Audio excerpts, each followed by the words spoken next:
I want to ask you, and I know you've done things you feel good about, things that you can pat yourself on the back for, but how many of you know if you had your life to live over again, you could have done more than what you've done thus far? Raise your hands, please. Now, that proves a point that what we do and what we accomplish in life is only a tip of the iceberg for you. And so I want you to think about three major goals as you look at your life right now and look forward into the future. This is a very challenging time. This country is right now going through a tremendous tragedy because of what has taken place in Connecticut. And as we begin to reflect on our lives in this milestone, as Dr. Clay said, that you are part of an exceptional group, that you are part of a group that now there's high expectations for you. So I want you to think about three major goals in three areas. Number one, I want you to think about some personal goal. My first personal goal was to buy my mother a home. I saw a sign once that said, God took me out of my biological mother's womb and placed me in the heart of my adopted mother. Mama worked on Miami Beach. She made beds, and she cleaned homes, and she cooked for families, and we ate the food left over from the families that she cooked for. She also kept children, and we wore the hand-me-down clothes of the children that Mama kept. And my mother could bake, too. Mama could bake a sweet potato pie so good you couldn't eat it with your shoes on. You had to take your shoes off so you could wiggle your toes. And I used to walk around these big, beautiful mansions, and I said, Mama, and she said, what is it, boy? I said, when I become a man, I'm going to buy you a big, beautiful home just like this. And I did that, bought her 4 different homes before she passed. How many have someone special you like to do something for? Raise your hands. Very good. I'm going to share with you how you can do that, Ona and I. Next thing is I want you to think about your financial goal. One of the goals that I wanted to do was become financially independent. People say money won't make you happy, but everybody want to find out for themselves. A friend of mine named Rita Davenport said, money ain't important, but it's right up there with oxygen. And let me tell you something, fellas, even if you're as homeless as I am, you got some money, women will find something cute on you. Oh, he's got eyelashes like Denzel Washington, honey. I used to be so broke I walked past the bank and tripped the alarm. Creditors would call the house, and my children would answer the phone and say, my daddy said he ain't home. And sometimes they would catch me. Hello, may I speak to Les Brown, please? I'm sorry, but he's not here. You sound like Les Brown. Don't you go there, big boy. I want you to think about a financial freedom number, that once you earn that amount of money, you'll be debt-free. Once you earn that amount of money, it will alleviate a great deal of stress. Once you earn that amount of money, you'll be able to spend more time with yourself and with your family members and be able to donate to causes that you feel strongly about. I want you to just pull that up mentally for yourself. And then whatever that number is, I want you to multiply it 100 times. Because I've found that most people fail in life not because they aim too high and miss. I realize that most people fail in life because they've done what I did the first part of my life, aim too low and hit. And many don't aim at all. Now I want you to think about your social contribution. I believe that we live in the greatest country in the world that gives us an opportunity to make a difference in life. Horace Mann said we should be ashamed to die until we have made some major contribution to humankind. One of the goals I have is to reduce the number of women who die from breast cancer. Mama was a 22-year breast cancer conqueror. One of the goals Ona and I have, teaching people how to tell their story, how to make an impact, how to give people hope, and create an experience that will challenge them to expand their skill set and to develop collaborative, achievement-driven relationships and build a financial empire. One of the goals I have, I encourage men to get their PSA test and their digital rectal examination. And I'll be glad when they can check our prostate by looking in our ears. Can you feel a brother up in here, up in here? You know? I'm turning red as I talk about it, but y'all can't see it. I was at this medical convention. The guy said, hey, Les, I want to give you a free rectal. I said, no, buddy, you're too motivated. Homie, don't roll like that. But as you think about these three goals, your personal goal, your financial goals, your career goals, and your social contribution, let us say together with conviction, it's possible. It's possible. Say it again. It's possible. Yes, ladies and gentlemen, as we look at our goals and dreams, every day we have to begin to revamp our thinking.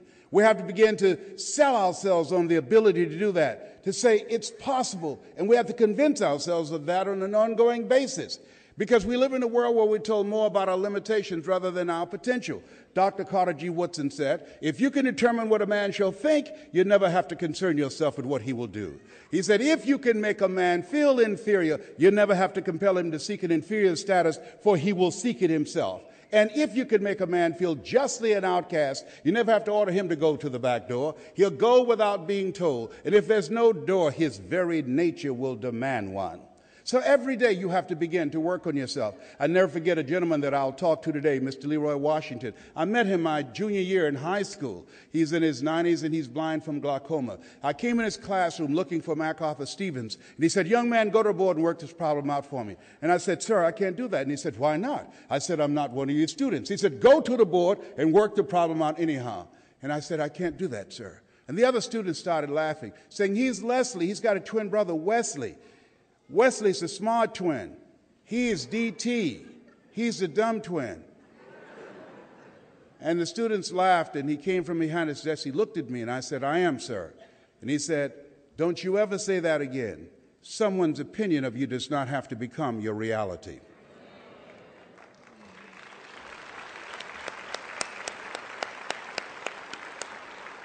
That was a turning point in my life. On one hand, I was humiliated. But on the other hand, I was liberated because he looked at me with the eyes of Goethe, who said, look at a man the way that he is, he only becomes worse. But look at him as if he were what he could be, then he becomes what he should be. And what I want to say to you as the graduates, there are people who are going to talk about you. There will be many distractions. There are people who will say you're not qualified. There are people who won't give you a shot. When you have goals and dreams, think it not strange that you face the fiery furnaces of this world.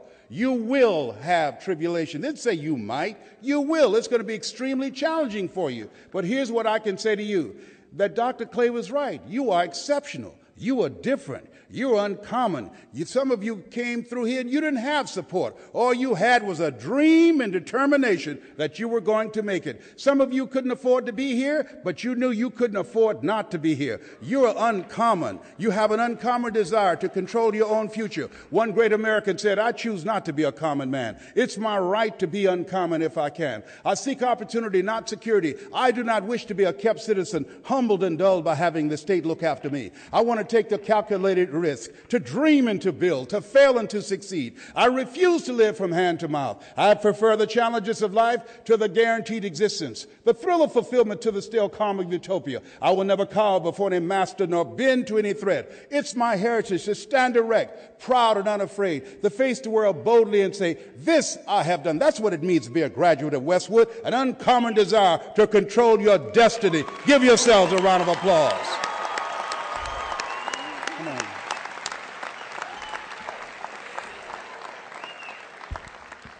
The next thing you have to do, ladies and gentlemen, is to know that it's necessary. Let me hear you say it's necessary. That's right. It is necessary. It's necessary that you stretch yourself, that you get outside of your comfort zone, which is what Dr. Brian Tracy calls the danger zone. And it's going to be challenging, as Dad says, and there are going to be times when you feel like throwing in the towel and wondering if it's all worth it, but you have what it takes. Let me hear you say, I have what it takes. I remember a time when we as a family were going through the eye of the storm. Anybody ever gone through some storms? Somebody going through something right now? Okay, and so in the midst of that, he was diagnosed with prostate cancer. And he had lost his dear friend since second grade. And after him passing Uncle Boo, he also lost my grandmother, Mamie Brown, who he's known by as Mamie Brown's baby boy. And in the midst of all of that, he also went through a divorce from someone he loved dearly. A public divorce that was very embarrassing. And on top of that, the nationally syndicated talk show that he had was canceled. And so we were in the eye of the storm. And he came and lived with me in Chicago, and I gave up my master bedroom and moved Dad in, and we were doing a lot of organic juices and praying and meditating and working to get through that. Sometimes when you're going through things, you have to remember that you will grow through that if you're conscious and you're aware and you're willing to do what it takes. And so after him being there for about 2.5 weeks, he said, Ona, I need to confide in you about something. I said, anything, Dad. You can talk to me about anything. What is it? He said, well, I've been eavesdropping on your phone calls. I said, is that right? He said, yes. I said, and why would you do that? He said, because I was bored and I didn't have nothing else to do.